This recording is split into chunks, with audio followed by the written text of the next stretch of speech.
In December 2025, the war in Yemen is no longer just an internal conflict. The Arab coalition is no longer what it used to be.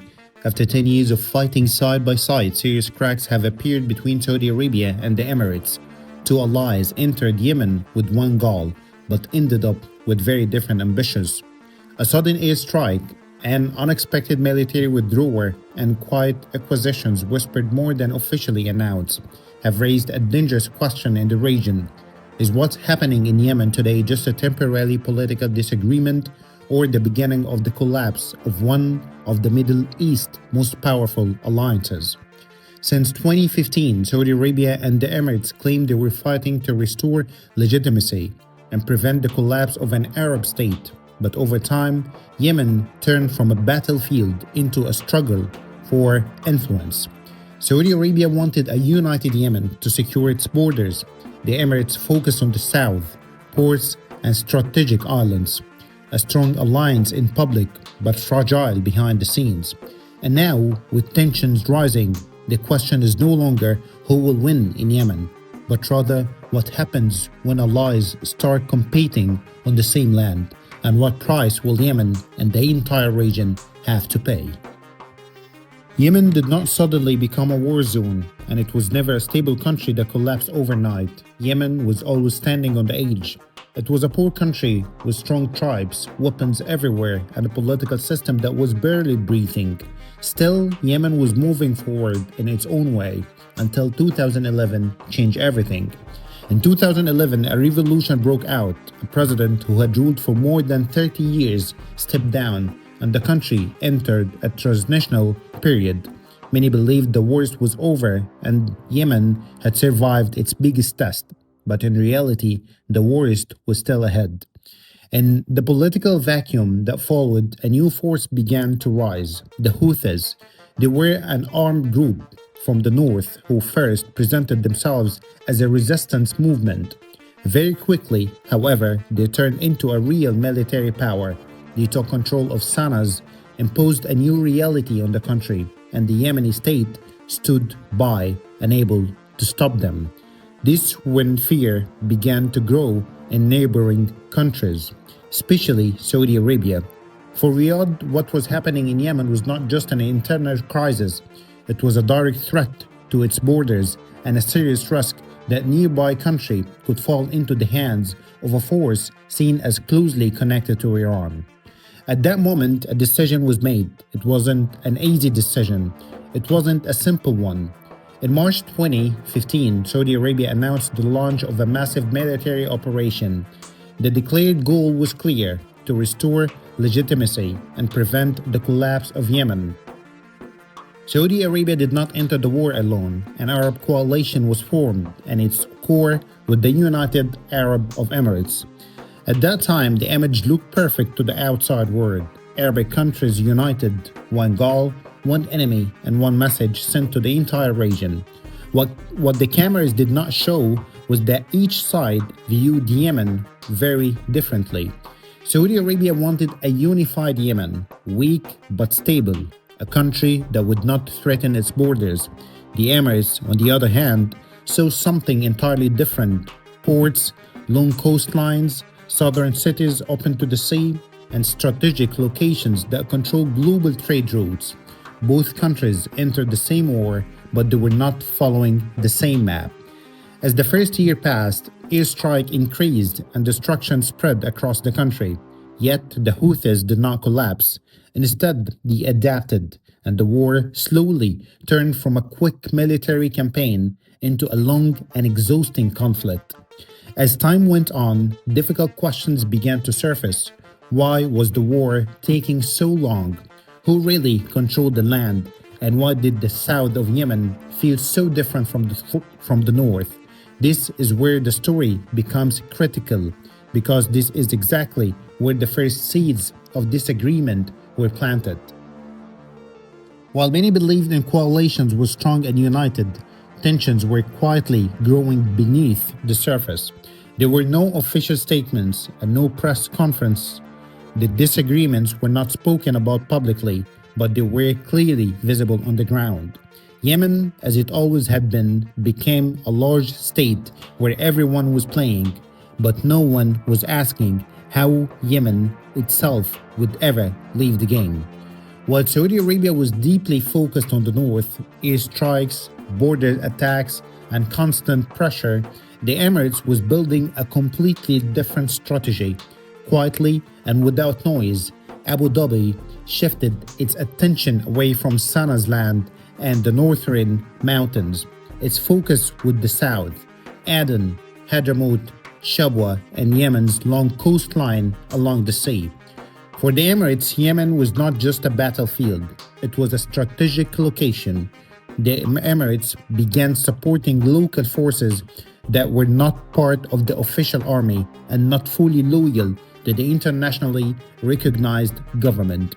New groups appeared, such as the Security Build Forces and the elite units in Shabwa and Hadramaut. These forces were well trained, well funded, and often better equipped than the national army itself. Officially, everyone claimed they were fighting the Houthis. In reality, each force was fighting for its own interest. Then, in 2017, the situation changed completely. A new political body was announced, the Southern Transitional Council. Its message was clear: the South did not want to return to the old Yemen. Independence, or at least self rule, was now openly on the table. This was the movement Saudi Arabia realized something was seriously wrong. Riyadh had entered the war to preserve a unified Yemen, yet its main partner was now backing a project that could divide the country. The conflict did not remain political for long. In Aden, the temporary capital, fighting erupted. Forces backed by the Emirates clashed directly with forces backed by Saudi Arabia. Gunfire, tanks, and street battles filled the city, scenes that no one had ever expected to see. An Arab coalition was now fighting inside Yemen against itself, without official announcement or clear public explanation, but what the real blood being spilled. Saudi Arabia tried to balance between both sides. It did not want to lose the Emirates as an ally, and it did not want to abandon its vision for Yemen, so it chose silence. Disagreements were pushed under the carpet, the media remained quiet, and officials repeated one message: everything is under control. But the truth was very different. Nothing was under control. While this was happening, the Emirates continued to strengthen its position. It gained influence over ports, increased its presence on strategic islands, and established strong control in places like Socotra and near the Bab el-Mandeb Strait. The Emirates reduced its involvement in large-scale battles but left behind its allies and its tools. On paper, it looked like a withdrawal. On the ground, it was a lasting presence. As the years passed, the war dragged on, the cost increased, and the Houthis were still standing. Arabia became increasingly exhausted, both militarily and politically. The Emirates, however, had played the game differently. It minimized its loss, achieved many of its objectives, and slowly began to reconsider its role in the conflict. This calm, however, was not peace. It was a period of waiting for the moment when hidden disagreements would finally rise to the surface. Everything that followed, from clashes and withdrawals to diplomatic tensions, was simply the natural outcome of seeds planted years earlier. This chapter is the heart of the entire story, because here we understand one clear truth: what happened in Yemen was never a single war. It was multiple wars fought on the same land with the same blood, but for very different goals. And the question that continues to follow this story remains both simple and dangerous. Could this alliance have ever survived, or was it doomed to collapse from the very beginning? For many years, everything happening between Saudi Arabia and Emirates in Yemen was spoken about quietly. Disagreements were hidden, diplomatic messages were calm. Both sides always tried to protect the image of unity. But at one point that ended, the conflict was hidden and whispers came into the open and became impossible to hide. The main problem was not the war itself, it was how the war was being managed. Saudi Arabia dealt with Yemen as a state, a country with an army, a government called the legitimate government, a political project. Even if it was weak and struggling, the Emirates chose a very different path, a faster path, and a more dangerous one. And instead of working with weak official institutions, the Emirates relied mainly on unofficial armed groups, local militias, forces loyal not to the state but to whoever trained and funded them. Over time, these militias became stronger, and then the official army, better weapons, better organization, more control on the ground. Slowly, this created a new reality in southern Yemen, completely outside the authority of the government supported by Saudi Arabia. This is where the real clash began. Not a clash of tanks and jets, but a clash of projects and visions. In Aden, the spark was lit. Direct clashes broke out between forces loyal to the government and forces backed by the Emirates, one coalition fighting itself. Saudi Arabia found itself in a difficult position: either stay silent and move on, or admit that there was a serious problem inside the alliance. This time, silence was no longer a solution. Tensions grew, and the messages became clearer. Saudi Arabia began to see support for unofficial militias as a serious danger, not only to Yemen, but to Saudi Arabia itself. A country full of armed groups outside state control can never be a safe neighbor. The Emirates saw things differently. For Abu Dhabi, control on the ground mattered more than the shape of the state. Real influence, in their view, does not come from governments. It comes from the force that holds the weapons. At this point, the alliance entered its most dangerous phase. This was no longer a tactical disagreement or a misunderstanding. It became a battle of wills. Each side believed the other was playing a different game at its exposes and at its expense. In Yemen, as always, stood in the middle, paying the price with its blood, its stability, and its future. The chapter matters because it's the moment when the story changed from an alliance against one enemy to a silent conflict between former allies. From here, the road was clear: either an open explosion or a quiet withdrawal that leaves behind even more chaos. And that is exactly what happened next. What happened in Yemen over the last 2 days was not just another news headlines. It was a major turning point in the war and its relations between Saudi Arabia and the Emirates. It began when the Saudi-led coalition announced an airstrike on the port of Mukalla in southern Yemen. Saudi Arabia said the strike targeted a shipment of weapons and military vehicles coming from the Emirates. According to the statement, the shipment was on its way to forces loyal to the Southern Transnational Council. Saudi Arabia described this shipment as a direct threat to its national security and accused the Emirates of supporting militias outside the official government.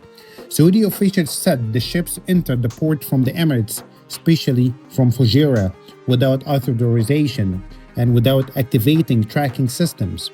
They claimed the cargo could have shifted the balance of power in southern Yemen, and coalition described the weapons as a threat to peace and stability and said intervention was necessary to stop them.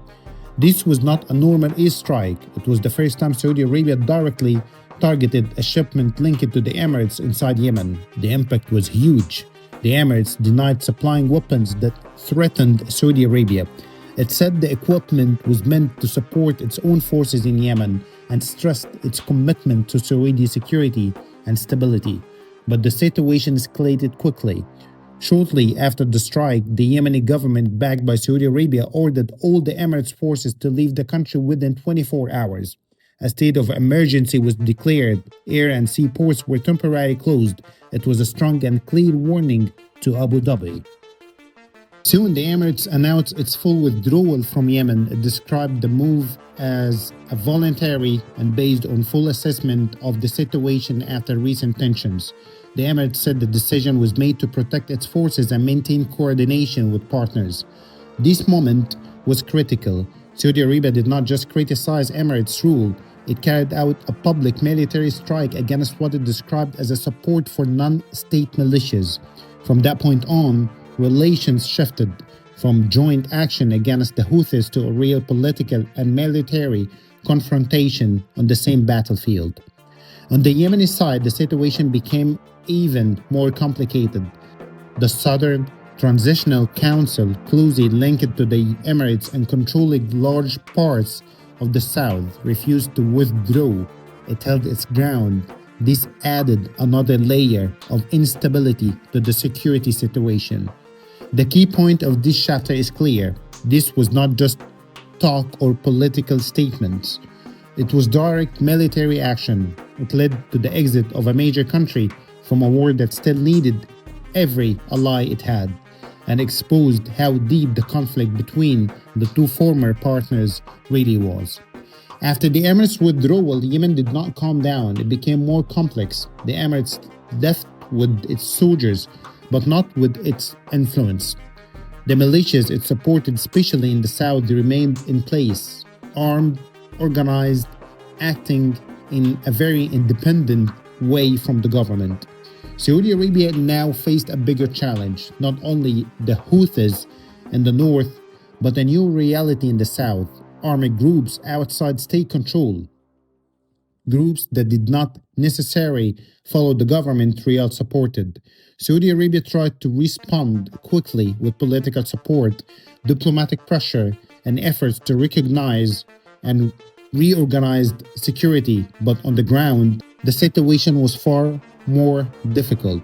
The Southern Transitional Council took advantage of the moment. It refuses to leave the areas it controlled and began acting as a force of reality, not a government, not just a faction, but a real military power.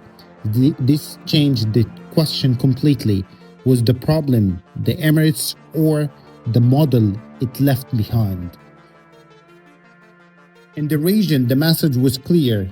Alliances in the Middle East are not permanent. They shift with interest. Saudi Arabia sent a clear signal. It would not accept weapons outside its control near its borders, even if they came from a former ally. The Emirates chose not to escalate directly. Instead, it stepped back and left local players at the front. And Yemen, as always, was the biggest loser. More division, weaker authority, more weapons in the hands of non-state groups, no clear solution in the north, no clear future in the south. Every regional actor is now calculating the next move, not for Yemen, but for its influence. This chapter reveals a hard truth many avoided. The war in Yemen is no longer about restoring a state. It's about managing crises. Each side wants to leave with the least possible loss, even if that means the state itself remains suspended, neither alive nor fully collapsed. The story does not end here. After the withdrawal, the most dangerous question appeared. Is this the beginning of the end of the war or the start of a more dangerous phase, without clear alliances and without red lines? After everything that happened, no one can say Yemen is closer to peace. The picture is clearer now, but far more dangerous. Saudi Arabia faces a reality where this war that began in 2015 to restore the state has turned into a war of balanced management. In the north, the Houthis remain in control and have become a political and military reality. In the south, the Southern Transitional Council is strengthening its grip, acting as an independent entity. Between them, the legitimate government stands weaker than ever, dependent on Saudi support but lacking real power on the ground. Saudi Arabia is now trying to change its strategy. Less focus on military victory, more focus on reducing losses, protecting borders, and stopping any uncontrolled weapons near its territory. The recent strike was a clear message. Any threat, even from a former ally, will be met with force.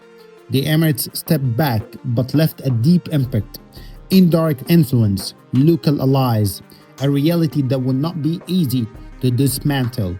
The withdrawal of troops was not the end of its rule. It was the end of one phase and the beginning of a quicker one, relying on local actors. So we return to the real question: is Yemen moving toward peace? The facts suggest that full peace is unlikely in the near future. Every side controls land, weapons, and gains it is unwilling to give up. Undeclared division has become a real reality, even without a formal agreement. Yemen today is not one country and not clearly two countries. It's a suspended land, no full war, no real peace. And what the recent events showed clearly is this: alliances change, but the price is always paid by the same side, the Yemeni people. And so we'll leave the final question open: is what happened a first step toward ending the war, or just a new chapter of longer, deeper chaos? We're waiting for your opinions in the comments, and we have to know that Yemen and the war did not end, it only changed its shape.